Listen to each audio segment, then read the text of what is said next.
Ravi Colours இன்றைய trending பெண்களுக்கான exclusive கலெக்ஷனுடன் kurtis, palazzo pant, Patiala pant, துப்பட்டாக்கள், ஷேப்வேர்கள், நைட்டிகள், பிராண்டட் உள்ளாடைகளும் கிடைக்கும். ரவி கலர்ஸ், நேரு வீதி, ராஜா தியேட்டர் சிக்னல் அருகில், புதுச்சேரி. வணக்கம். முக்கிய செய்திகள்.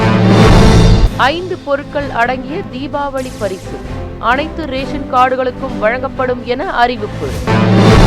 நாடாளுமன்ற உரிமை மீறல் குழு மாநாடு, சபாநாயகர் செல்வம் தலைமையில் ஆலோசனை கூட்டம். ரவுடிகளின் வீடுகளில் காவல்துறையினர் அதிரடி சோதனை, வில்லியனூரில் பரபரப்பு. 4 மாவட்டங்களில் கனமழைக்கு வாய்ப்பு, வானிலை ஆய்வு மையம் தகவல். நம்ம பாண்டிச்சேரிக்கு ரிலையன்ஸ் ஃபேஷன் வேர்ல்ட் வந்தாச்சு. குவாலிட்டியான பிராண்டட் ஆடைகள் கம்மியான விலையில. எங்க தெரியுமா? அண்ணா சாலை ரத்னா தியேட்டர் பக்கத்துல இருக்க நம்ம ரிலையன்ஸ் ஃபேஷன் வேர்ல்ட் தான். இங்க கலெக்ஷன்ஸ் எல்லாமே ட்ரெண்டுக்கு ஏத்த மாதிரி இருக்கு. இப்போ தீபாவளி மற்றும் ஓபனிங் ஆஃபரா 1999 ரூபாய்க்கு மேல பர்ச்சேஸ் பண்ற அனைவருக்கும் Cello brand dinner set, John Players duffel bag மற்றும் அமெரிக்கன் டூரிஸ்டர் ட்ராலி பேக் போன்ற பரிசுகளும் இருக்கு. Reliance Fashion World, number 460, Anna Salai, Ratna theatre அருகில், புதுச்சேரி. இனி விரிவான செய்திகள். புதுச்சேரியில் கௌரவ கார்டுகள் தவிர அனைத்து ரேஷன் கார்டுகளுக்கும் 5 பொருட்கள் அடங்கிய தீபாவளி பரிசு தொகுப்பு வழங்க அரசு நடவடிக்கை மேற்கொண்டுள்ளது. புதுச்சேரி குடிமைப் பொருள் வழங்கல் துறையின் கீழ் புதுவையில் 2,62,313, காரைக்காலில் 60,221, மாஹேவில் 7,980, ஏனமில் 15,460 என மொத்தம் 3,45,974 ரேஷன் கார்டுதாரர்கள் உள்ளனர். ரேஷன் கார்டுகளுக்கு இலவச அரிசிக்கு பதிலாக பணம் பட்டுவாடா செய்யப்பட்டு வந்தது.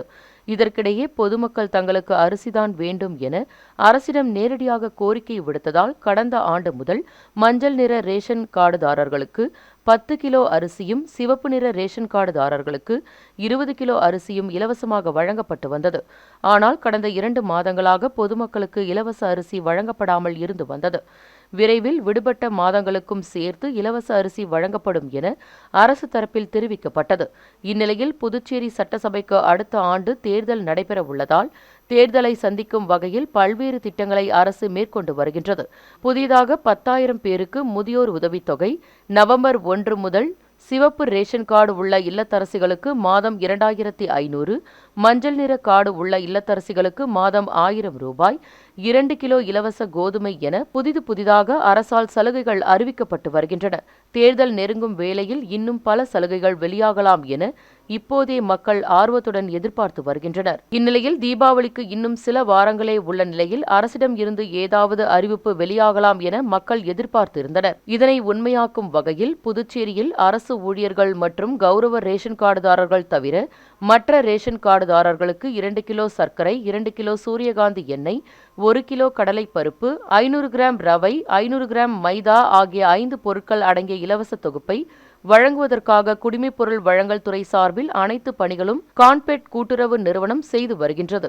மேலும் தீபாவளி பண்டிகையை ஒட்டி அரசு சார்பில் 5 இலவச பொருட்கள் அடங்கிய பரிசு தொகுப்பு வழங்க உள்ளதால் பொதுமக்கள் மகிழ்ச்சி அடைந்துள்ளனர். நாடாளுமன்ற உரிமை மீறல் குழு சார்பில் 350 சட்டமன்ற உறுப்பினர்கள் பங்கேற்கும் மாநாடு புதுச்சேரியில் நவம்பர் முதல் வாரத்தில் நடைபெறவுள்ளது. நாடாளுமன்ற உரிமை மீறல் குழு சார்பில் நாடு முழுவதும் உள்ள அனைத்து சட்டசபை உரிமை மீறல் குழு மற்றும் நன்னடத்தை குழுக்களின் தலைவர்கள் மற்றும் உறுப்பினர்கள் மாநாடு புதுச்சேரியில் நவம்பர் மாதம் முதல் வாரத்தில் 4 நாட்கள் நடைபெறுகிறது. இதில் நாடு முழுவதிலும் இருந்து 350 சட்டமன்ற உறுப்பினர்கள் பங்கேற்கின்றனர். இது தொடர்பாக புதுச்சேரி தலைமை செயலகத்தில் உள்ள கருத்தரங்க கூட்டத்தில் சபாநாயகர் செல்வம் தலைமையில் ஆலோசனைக் கூட்டம் நடைபெற்றது. இந்த மாநாட்டில் பங்கேற்கும் 350 சட்டமன்ற உறுப்பினர்களுக்கும் தங்கும் வசதி, அவர்களுக்கான உணவு, கருத்தரங்கு நடக்கும் இடங்கள் தொடர்பாக இக்கூட்டத்தில் ஆலோசிக்கப்பட்டது. மேலும் இந்த மாநாடு சிறப்பான முறையில் நடத்துவது, பாதுகாப்பு அம்சங்கள் குறித்து அனைத்து துறை அதிகாரிகளையும் காவல்துறை அதிகாரிகளையும் அறிவுறுத்தினார். மேலும் இக்கூட்டத்தில் தலைமை செயலாளர் சரத் சவுகான் நவம்பரில் பருவமழை காலம் என்பதால் தேவையான முன்னெச்சரிக்கை நடவடிக்கைகள் எடுக்க வேண்டும் என அதிகாரிகளுக்கு உத்தரவிட்டார். இந்நிலையில் மாநாட்டில் பங்கேற்கும் உறுப்பினர்களின் எண்ணிக்கை, தேவையான வசதிகள் குறித்து சட்டசபை செயலாளர் தயாளன் விரிவாக கூறினார். இக்கூட்டத்தில் பல்வேறு துறைகள் சேர்ந்த உயர் அதிகாரிகள் மற்றும் காவல்துறை அதிகாரிகள் கலந்து கொண்டனர். வில்லியனூர் பகுதியில் ரவுடிகளின் வீடுகளில் காவல்துறையினர் அதிரடி சோதனை மேற்கொண்டனர். வில்லியனூர் பகுதிகளில் அடுத்தடுத்து 2 கொலைகள் மற்றும் குற்ற சம்பவங்கள் நடைபெற்று வருகின்றது.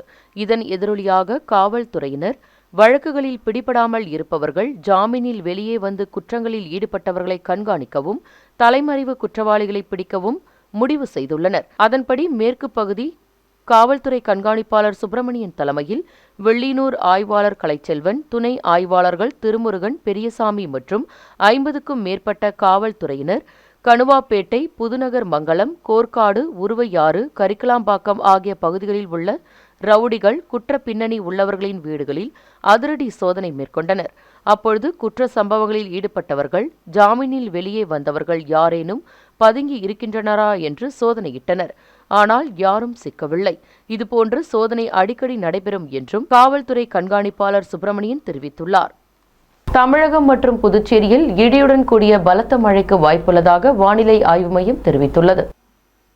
வங்கக்கடலில் உருவான காற்றழுத்த தாழ்வு பகுதி செப்டம்பர் 26ஆம் தேதி நிலவரப்படி ஆழ்ந்த காற்றழுத்த தாழ்வு பகுதியாக வலுவடைந்து வடமேற்கு மற்றும் மத்திய கிழக்கு வங்கக்கடலில் ஒடிசா அருகில் நிலவுகிறது. மேற்கு திசை காற்றின் வேக மாறுபாடு காரணமாக தமிழகத்தில் சில இடங்கள், புதுச்சேரி மற்றும் காரைக்காலில் இடி, மின்னல் மற்றும் பலத்த காற்றுடன் செப்டம்பர் 27ஆம் தேதி மிதமான மழை பெய்ய வாய்ப்புள்ளதாகவும், கோவை, நீலகிரி, தேனி, தென்காசி மாவட்டங்களில் கனமழை பெய்ய வாய்ப்புள்ளது எனவும், தமிழகம் மற்றும் புதுச்சேரி, காரைக்காலில் சில இடங்களில் அக்டோபர் 2 வரை மிதமான மழை பெய்ய வாய்ப்புள்ளதாகவும், மேலும் 4 நாட்களுக்கு அதிகபட்ச வெப்பநிலை சில இடங்களில் இயல்பை விட 3 டிகிரி செல்சியஸ் கூடுதலாக பதிவாக வாய்ப்புள்ளது என்றும் சென்னை வானிலை ஆய்வு மையம் அறிவித்துள்ளது. மண்ணாடிப்பட்டு தொகுதியில் உள்ள குடும்பங்களுக்கு சிகப்பு மற்றும் மஞ்சள் குடும்ப அட்டைகளை அமைச்சர் நமச்சிவாயம் வழங்கினார். புதுச்சேரி மண்ணாடிப்பட்டு தொகுதியில் அரசு ஊக்குவிக்கும் பல்வேறு வளர்ச்சி நடவடிக்கைகள் தீவிரமாக செயல்படுத்தப்பட்டு வருகின்றன. இதில் தொகுதியில் உள்ள குடும்பங்களுக்கு சிகப்பு மற்றும் மஞ்சள் குடும்ப அட்டைகள் வழங்கப்பட்டது. இந்த திட்டங்கள் மூலம் பல்வேறு தரப்பினரும் நேரடி நன்மைகளை அனுபவித்து வருகின்றனர். இதனை உள்துறை அமைச்சர் நமச்சிவாயம் பொதுமக்களுக்கு வழங்கினார். தமிழர் தந்தை சீபா ஆதித்தனார் ஐயாவின் 121வது பிறந்தநாளை முன்னிட்டு புதுச்சேரியில் உள்ள தினத்தந்தி மாலைமலர் அலுவலகத்தில் அலங்கரித்து வைக்கப்பட்டிருந்த அவரது உருவப்படத்திற்கு மேலாளர்கள் மற்றும் ஊழியர்கள் மலர் தூவி மரியாதை செலுத்தினர். தமிழர் தந்தை சீபா ஆதித்தனார் ஐயாவின் 121வது பிறந்தநாள் விழா செப்டம்பர் 27ஆம் தேதி புதுச்சேரி கடலூர் சாலையில் உள்ள தினத்தந்தி மாலைமலர் அலுவலகத்தில் ஊழியர்களால் சிறப்பாக கொண்டாடப்பட்டது. மேலும் ஐயாவின் பிறந்தநாளை முன்னிட்டு அலுவலகத்தில் அலங்கரித்து வைக்கப்பட்டிருந்த தமிழர் தந்தை சீபா ஆதித்தனார் ஐயா அவர்களின் உருவப்படத்திற்கு புதுச்சேரி பதிப்பக தினத்தந்தி மேலாளர் வேல்முருகன், மாலைமலர் மேலாளர் செல்வமுருகன், ஹலோ FM மேலாளர் ரத்தன் ஆகியோர் மலர் தூவி மரியாதை செலுத்தினர். இதனைத் தொடர்ந்து தினத்தந்தி, மாலைமலர், ஹலோ FM, தந்தி டிவி, AMN டிவி ஊழியர்கள் ஐயாவின் உருவப்படத்திற்கு மலர் தூவி மரியாதை செலுத்தினர்.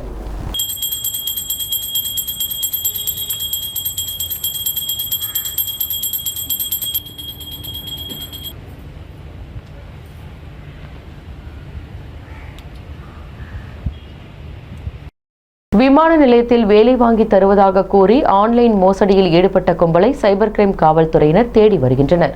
புதுச்சேரி கொசப்பாளையத்தை சேர்ந்தவர் ஆன்லைனில் திருமண தகவல் மையத்தில் பதிவு செய்துள்ளார். அப்பொழுது அவரின் செல்போன் எண்ணிற்கு வாட்ஸ்அப்பில் குறுந்தகவல் வந்துள்ளது. இது நிஷா என்ற பெயரில் வந்துள்ளது. இருவரின் எதிர்காலம் கருதி ஆன்லைனில் முதலீடு செய்தால் அதிக லாபம் சம்பாதிக்கலாம் என அவர் கூறியுள்ளார். இதனை நம்பி 3,70,000 ஆன்லைன் வர்த்தகத்தில் முதலீடு செய்து ஏமாந்துள்ளார். இதேபோல் TN பாளையத்தை சேர்ந்தவர் விமான நிலையத்தில் வேலை வாங்கி தருவதாக வந்த தகவலை நம்பி 33,000 செலுத்தி பணத்தை இழந்துள்ளார். இந்த புகார்களின் பெயரில் சைபர் கிரைம் காவல்துறையினர் விசாரணை மேற்கொண்டு வருகின்றனர். திருநள்ளாறில் பல்கலைக்கழக மாணவிக்கு பாலியல் தொல்லை கொடுத்த பேராசிரியரை கைது செய்ய கோரி ஆட்சியர் அலுவலகத்தை தமுமுகவினர் முற்றுகையிட்டு போராட்டத்தில் ஈடுபட்டனர். புதுச்சேரி பல்கலைக்கழகத்தின் கிளை காரைக்காலில் செயல்பட்டு வருகின்றது. இங்கு படிக்கும் மாணவி ஒருவர் அழுதபடியே பேசும் ஆடியோ சமூக வலைதளத்தில் வைரலாகி வருகின்றது. அதில் துறை சார்ந்த பேராசிரியர் ஒருவர் அடிக்கடி ஆபாசமாக பேசுவதாகவும், வாட்ஸ்அப் மூலம் ஆபாச படங்களை அனுப்ப சொல்லுவதாகவும், தன்னை ஆடையில்லாமல் புகைப்படம் எடுத்து அனுப்ப சொல்லுவதாகவும் கூறி அழுதபடியே வீடியோவை வெளியிட்டுள்ளார். அப்படி செய்யவில்லை என்றால் இன்டர்னல் மதிப்பெண்ணை குறைத்து விடுவேன் என மிரட்டுவதாகவும் அந்த வீடியோவில் கூறப்பட்டுள்ளது. இதேபோல் பல்வேறு மாணவிகளுக்கு பாலியல் தொல்லை கொடுப்பதாக அதில் தெரிவிக்கப்பட்டுள்ளது.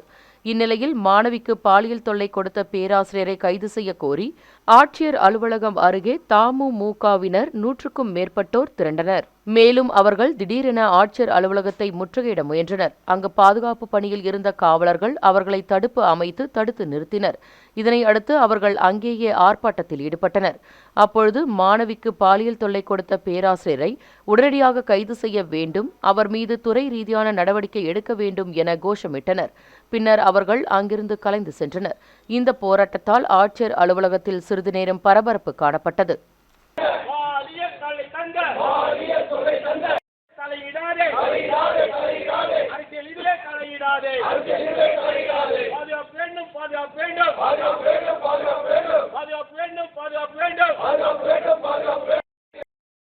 அடுத்து வருவது புதுச்சேரியின் இன்றைய தங்கம் மற்றும் வெள்ளி விலை நிலவரம். இன்றைய தங்கம் வெள்ளி விலை விவரம். புதுவையில் இன்றைய தங்கம் வெள்ளி விலை விவரம் வழங்குபவர்கள் முத்து கோல்ட் ஹவுஸ், பாண்டிச்சேரி. தங்கம் 1 கிராம் 10,585 ரூபாய். இன்றைய தங்கம் வெள்ளி விலை விவரம். வெள்ளி 10 கிராம் 1560 ரூபாய். இத்துடன் ஏஎம்என் செய்திகள் நிறைவடைந்தன. வணக்கம். உங்கள் ஏஎம்என் டிவி செய்திகளை யூடியூபில் உடனுக்குடன் காண ஏஎம்என் டிவி பாண்டிச்சேரி சேனலை சப்ஸ்கிரைப் செய்யுங்கள். பெல் பட்டனை மறக்காமல் கிளிக் செய்யுங்கள்.